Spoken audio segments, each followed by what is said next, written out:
Global super league টি-20-র প্রথম আসরেই champion বাংলাদেশের Rangpur Riders ফাইনালে 56 রানে হারায় অস্ট্রেলিয়ার ক্রিকেট ভিক্টোরিয়াকে। ওয়েস্ট ইন্ডিজের গায়ানায় শিরোপা নির্ধারণী ম্যাচে টস জিতে ব্যাটিং বেছে নেয় রংপুর।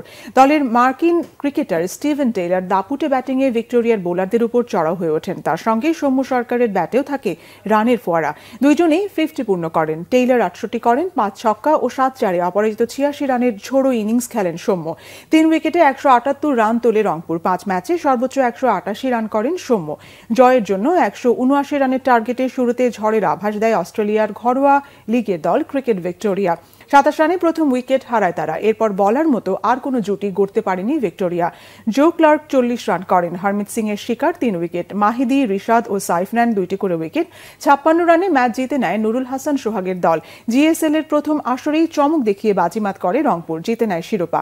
গ্লোবাল সুপার লিগে অংশ নেয় বিভিন্ন দেশের ফ্র্যাঞ্চাইজির 5টি দল। ফ্র্যাঞ্চাইজি ক্রিকেটে 2টি ট্রফি জয় রংপুর রাইডার্সের।